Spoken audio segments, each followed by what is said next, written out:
Bonjour mes chers amis, et on entreprend le chapitre 5.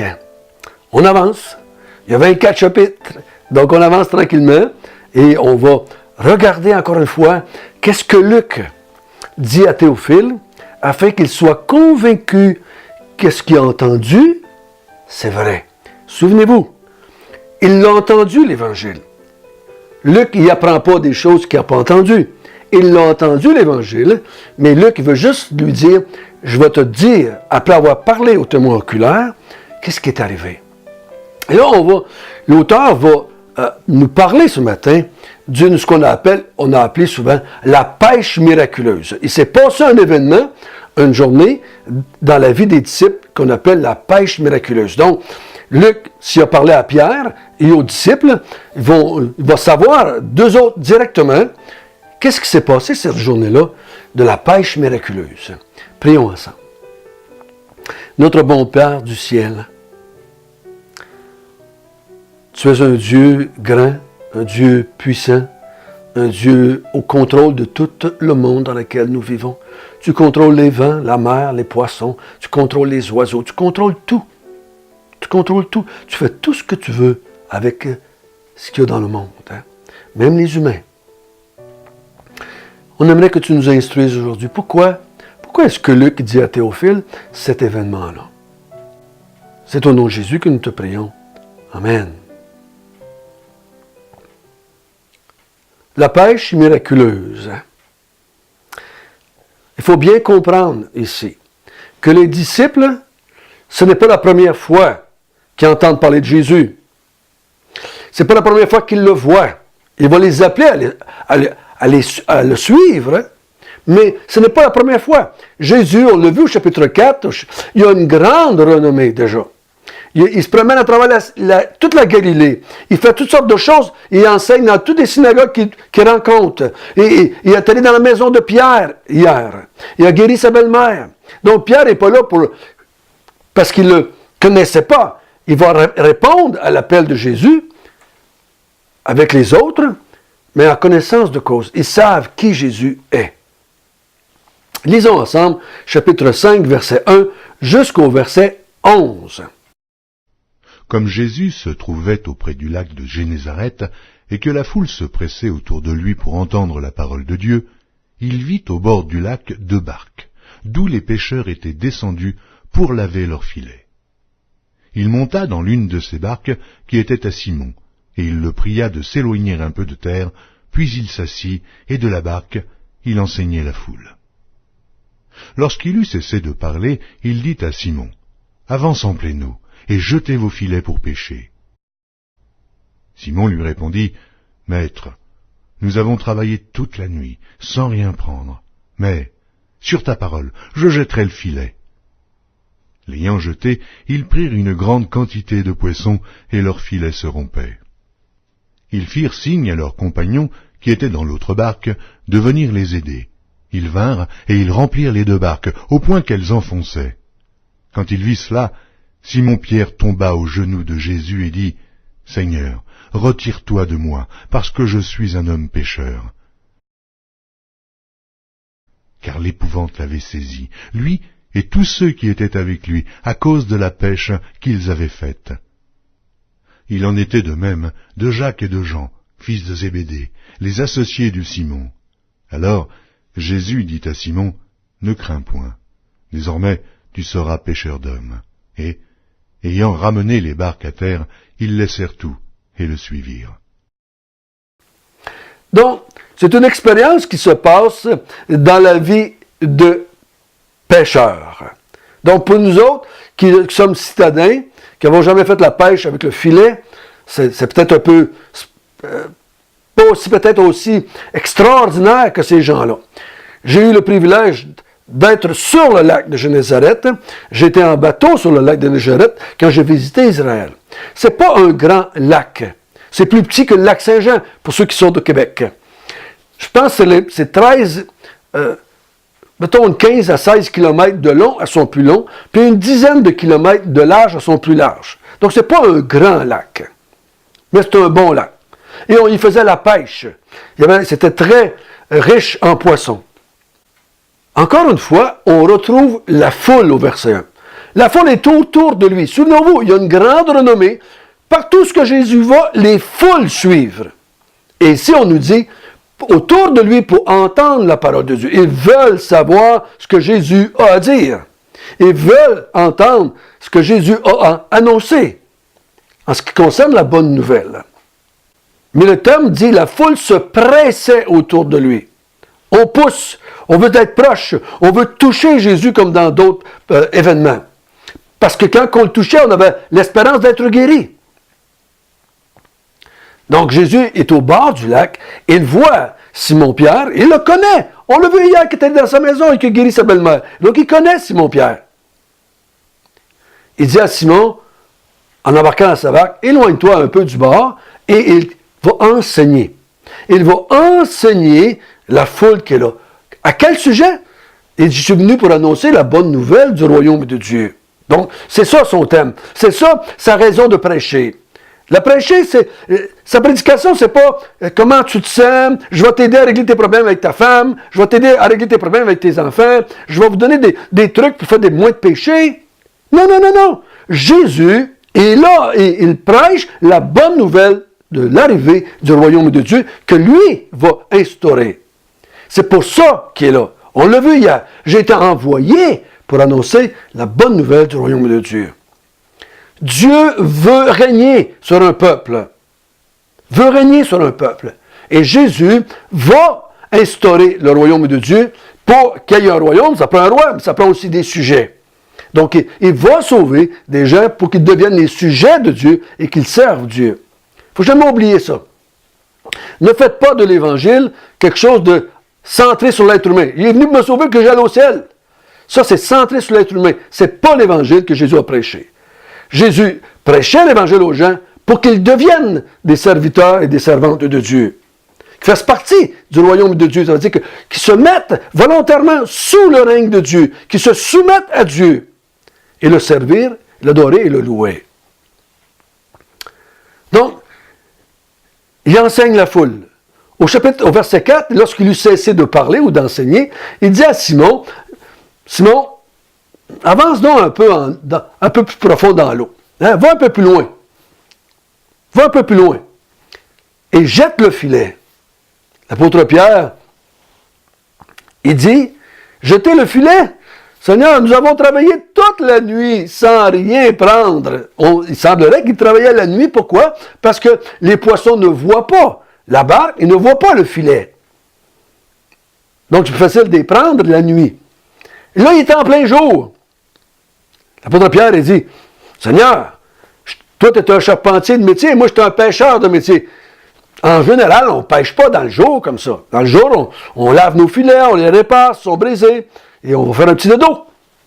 Mais il dit, sur ta parole, Seigneur, je vais jeter le filet. Remarquez bien ce qu'il dit. Il ne dit pas ça comme un imbécile dirait ça. Il dit ça en connaissance de cause qui est Jésus. Il sait qui est Jésus. Il sait ce que Jésus a fait. Il sait ce qu'il a fait la veille ou les jours avant, qui a guéri tous les malades, qui a chassé les démons. Il sait qui est Jésus. Il sait que Jésus peut faire des choses extraordinaires, spectaculaires. Donc, il dit, Seigneur, sur ta parole, parce que tu me le demandes, je vais jeter le filet. Il jette le filet, et le filet s'emplit de poissons tellement qu'il dit, la Bible nous dit ici que les filets se rompaient, les filets se brisaient tellement il y avait du poisson. Ils sont obligés de faire venir un autre bac avec d'autres personnes et ils vont remplir 2 bacs pleins de poissons au point qu'ils s'enfoncent. Il y a un comble, je pourrais dire, de poissons. Les bacs sont remplis à rebord. Pierre, qui est un pêcheur de métier, sait que ceci, c'est quelque chose de spécial, quelque chose de miraculeux, quelque chose d'inconcevable. Il n'avait jamais vécu ça de sa vie. Il n'a pas dit « Ah, ça me fait penser à l'autre pêche qu'on avait faite l'autre fois. » Non, non, il sait qu'il s'est passé de quoi de miraculeux, là. Assez pour qu'il vienne se mettre à ses pieds. « Seigneur, retire-toi de moi, car je suis un pécheur. » Attention, là. Allez pas plus loin que Pierre. Pierre est un pécheur. Il l'avoue ici. Je suis un pécheur.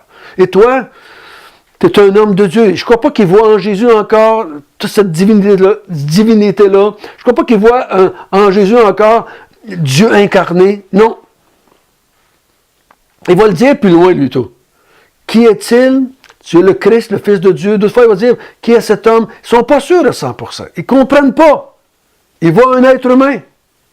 Mais il en a vu assez. L'événement est tellement spectaculaire qu'il dit, retire-toi de moi, car je suis un pécheur. Il comprend que l'être humain qui est devant lui, il est quelqu'un de spécial, quelqu'un d'extraordinaire, quelqu'un qui n'est pas seulement un humain, mais un humain rempli du Saint-Esprit, rempli de la puissance de Dieu. Il sait que Dieu est avec lui.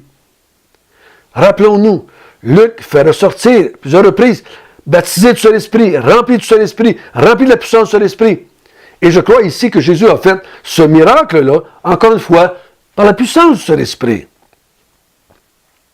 Le Saint-Esprit a contrôle sur la création. Le Saint-Esprit fait partie de la création, il a été à l'œuvre dans la création de ce monde. Le Saint-Esprit est Dieu et il contrôle le monde. Autant les oiseaux que les poissons, que la mer. Donc, l'Esprit qui est en lui va faire venir les poissons dans le filet de Pierre et de Jean et de Jacques.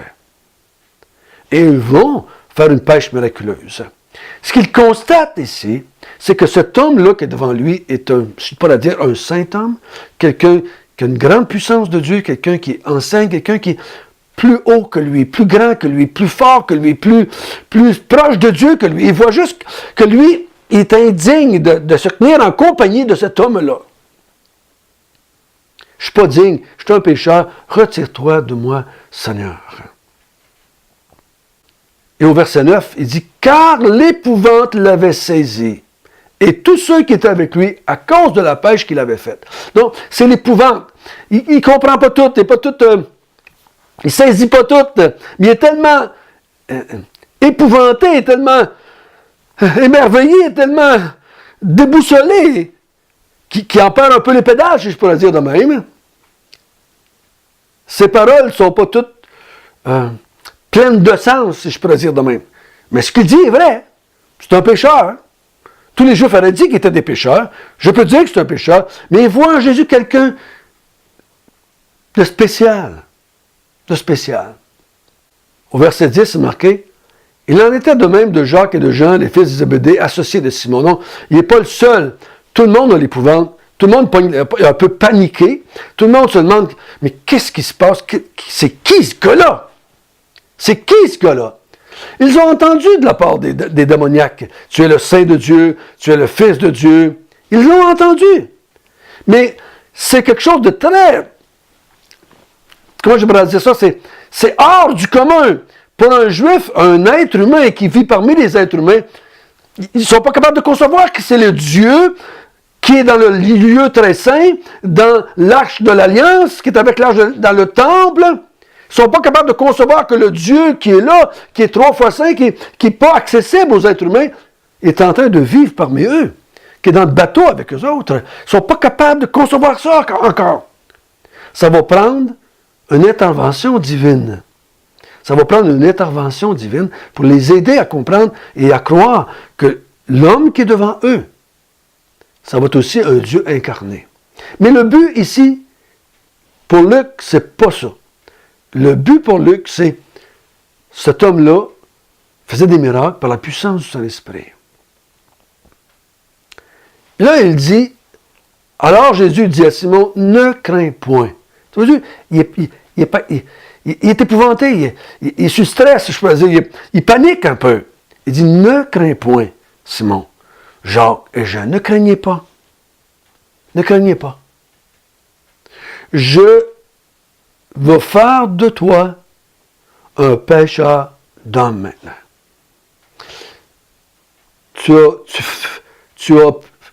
J'ai fait de toi ce matin un pêcheur. Je t'ai emmené à pêcher des poissons. Tu as pris une grande quantité de poissons sur ma parole. Maintenant, j'aimerais que tu viennes avec moi et je vais faire de toi un pêcheur d'hommes.